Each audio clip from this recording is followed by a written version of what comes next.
on this video, I wanted to discuss why I chose to get a ferret from a breeder.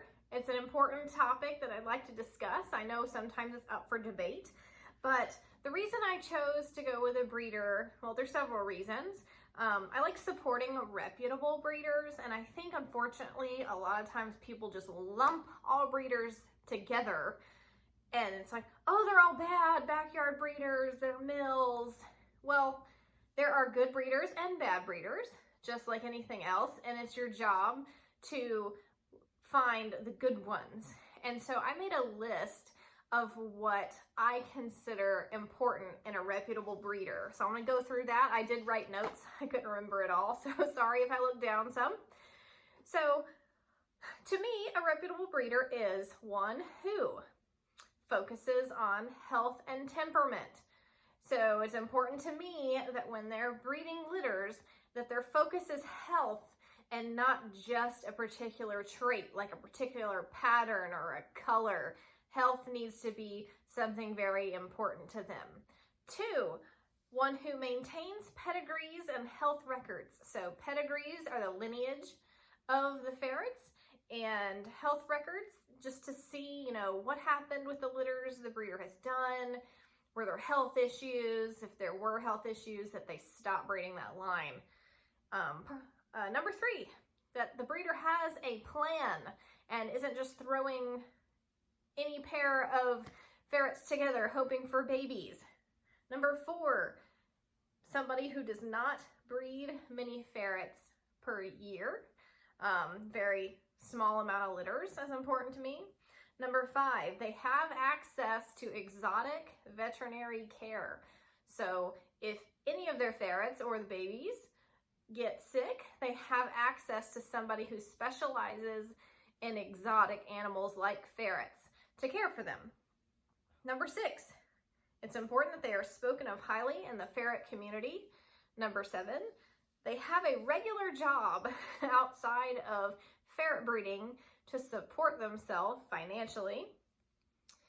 Number eight, does not mind answering a lot of questions. So I ask a lot of questions, and I need a breeder who is willing to listen to me and answer them all. It's important that somebody will communicate with you about their ferrets and their breeding program.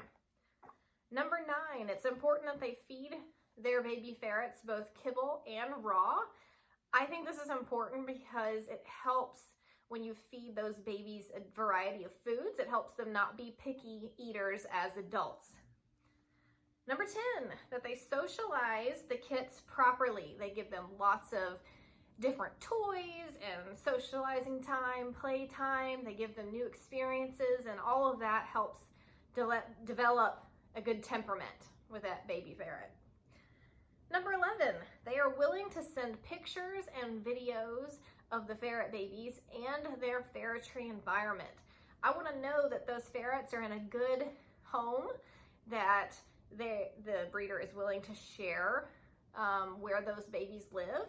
Since I'm far away, I don't want to sit there and wonder, like, is this breeder keeping them in tiny little cages and not letting them out?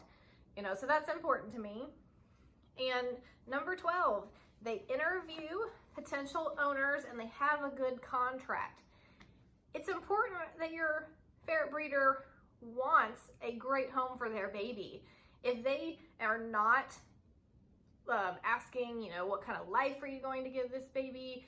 What kind of vet care are you going to give this baby? If they don't care, they just want to make the sale, then that's kind of a red flag to me. I want the breeder to care about where that little ferret baby is going. So a lot of contracts from good reputable breeders will have, that you will feed a couple of different diets, you will give that baby veterinary care.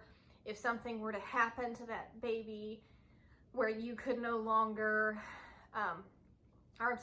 if you could no longer care for the baby for some reason, that you would then give the baby back to the breeder.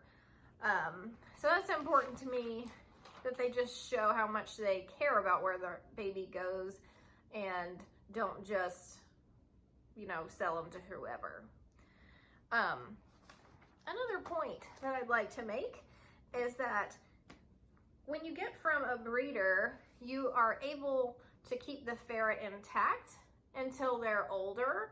I like to keep the ferret intact until they're older just for health reasons. I'd rather be able to alter them when they're older, either by, some people do surgical alteration, but I actually prefer a Deslorelin implant, which is chemically altering the ferret. A lot of breeders will allow for that. And I also like that you don't have to get them descented. I think a lot of mammals have these anal scent glands, and I'm not quite sure why they're just removed at such a young age with ferrets a lot of times. I just prefer to leave them, and then if there's a medical issue where they need to be removed, then go ahead and do that. Because, I mean, a ferret's scent a lot of times is coming from their oils. It's not like the scent glands. So anyway, I like to have the option to leave that intact, and so with a small hobby breeder, you can do that. Another point is if we don't support the reputable small breeders, we're going to be left with the ferrets that come from the large commercial breeders. A lot of ferrets and rescues are from the large commercial breeders, and that's mainly because of what I was saying with your good breeders or the reputable breeders. A lot of times in their contracts, they'll say, you know, if you can't keep your ferret, give them back to us. But that doesn't happen with the large commercial breeders. So a lot of the rescues have those in their shelters. And I know that people are going to wonder if I don't like rescues. Yes, I like rescues. I think they're wonderful. The people that run rescues are amazing. They do so much for these animals that people have given up. And, you know, for a new ferret owner, a rescue can be a great way to go, because the people at the rescues can really try to match what you need and what you want, because they've been around these ferrets. They know their personalities. They know the good and the bad about each ferret, and they can kind of pair you with the right one. Or if you already have a ferret that needs a buddy, they can help figure out which pairing would work well. So I have a lot of respect for the rescues. I don't dislike them. Just because I'm choosing to get one from a reputable breeder does not mean I don't like rescue ferrets. So I donate to rescues. My Amazon Smile account gives money to rescues. I volunteered, all that good kind of stuff. So please don't think that. I also think it's important for me to get one from a reputable breeder to show the world what a baby ferret is like. Because when I had Joey on, okay, I didn't expect this YouTube channel to be as big as it got. I thought like 50 people might watch it. So Joey was not a baby on the channel, and a lot of people would write me and say, my baby ferret is not like Joey. My baby's so crazy and hyper. And of course, yes, baby ferrets are crazy, they're hyper. I felt bad that people were confused, thinking like, why isn't my baby like Joey? And it'll be important that I put a baby ferret on my channel so people can see what they're really like when they're young, and, you know, I can show them like the baby phase and what all goes into that. So that's another reason that I wanted to go with a breeder. And if you want to know more about how to find a ferret, either from a breeder or a rescue, you can go to the American Ferret Association website.